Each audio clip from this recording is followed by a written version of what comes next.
এই মেয়েটি যখন জানতে পারছে তার বাবা মা কয়েকদিনের জন্য বাড়ি থেকে চলে যাচ্ছে, তখনই সে তার বয়ফ্রেন্ডকে তার বাড়িতে ডেকে নিয়ে এসে তার সঙ্গে সারা রাত ধরে অনেক মজা করে। পরের দিন সকালে মেয়েটি যখন গোসল করার জন্য রেডি হচ্ছিল, তখনই তার আন্টি তাকে ফোন দেয় আর তাকে বলে যে তার বাবা মা আজকেই বাড়িতে চলে আসবে। তখনই মেয়েটি ছেলেটিকে বাড়ি থেকে চলে যাওয়ার কথা বলে। তারা দুইজন যখন দরজার সামনে যায়, তখনই তারা দেখতে পায় যে দরজার বাইরে তার বাবা মা দাঁড়িয়ে আছে। এই দৃশ্য দেখে মেয়েটি অনেক ভয় পেয়ে যায় এবং ছেলেটিকে নিয়ে গিয়ে বাথরুমের ভিতরে লুকিয়ে রাখে। আর মেয়েটি তার বাবা মার সামনে গিয়ে এমন ব্যবহার করতে শুরু করে যে তারা কোনো কিছুই যেন বুঝতে না পারে। তখনই মেয়েটির মা গোসল করার জন্য বাথরুমের ভিতরে যায় আর দেখতে পায় যে বাথরুমটা ভিতর থেকে লক করা। তখনই মেয়েটির মা মেয়েটিকে জিজ্ঞেস করে আর মেয়েটি বুদ্ধি খাটিয়ে বলতে শুরু করে যে ভিতরে আমার বান্ধবী ফ্রেশ হচ্ছে। মেয়েটির এমন কথা শুনে মেয়েটির মা কোনো কিছুই সন্দেহ করে না। তার মা সেইখান থেকে চলে গেলে ছেলেটিকে বাথরুম থেকে বের করে তার রুমের ভিতরে নিয়ে গিয়ে লুকিয়ে রাখে। রাতে যখন মেয়েটির বাবা মা ঘুমিয়ে পড়ে, তখনই মেয়েটি বুদ্ধি করে ছেলেটিকে তার বাড়ি থেকে বের করে দিতে চায়, কিন্তু করোনা ভাইরাসের জন্য কেউ একজন এসে তাদের বাড়িতেও তালা দিয়ে দেয়। তারা দুজনই বুঝতে পারে যে এখান থেকে বের হওয়ার হয়তো আর কোনো উপায় নাই। এই দৃশ্য দেখে ছেলেটি অনেক রেগে যায় এবং দরজায় লাথি মারে। মেয়েটির দাদা ঘুমের ভিতরে কোনো একটা শব্দ শুনে সে ঘুম থেকে জেগে ওঠে।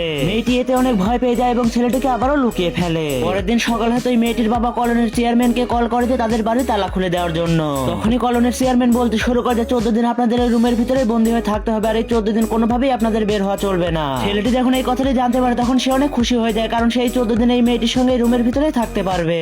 পরের দিন সকালে ছেলেটি ঘুম থেকে উঠতে সে দেখতে পায় যে টেবিলের উপরে একটি চিঠি থাকা। সেটা পড়তে সে জানতে পারে যে আজকে পুরো বাড়িটাই ফাঁকা। এইটা দেখে ছেলেটি অনেক খুশি হয়ে যায় এবং মেয়েটিকে সাথে সাথেই কল করে। তখনই মেয়েটি তাকে বলতে শুরু করে যে তার দাদুর করোনা হয়েছে আর কয়েকদিন তার দাদুর সঙ্গে তাকে হাসপাতালেই থাকতে হবে। কিছুদিন পর ওই মেয়েটি বাড়ি ফিরে এসে ছেলেটিকে বলতে শুরু করে যে সে আসলে প্রেগনেন্ট। এই কথাটি শুনে ছেলেটি অনেক অবাক হয়ে যায় আর মেয়েটিকে বলতে শুরু করে যে এতদিন তো আমি তোমার সঙ্গে ছিলামই না, তাহলে তুমি কিভাবে প্রেগনেন্ট হলে? আর তাকে বল যে এই বাচ্চাটির বাবা হয়তো আমি না, এই বাচ্চাটি হয়তো অন্য কারো।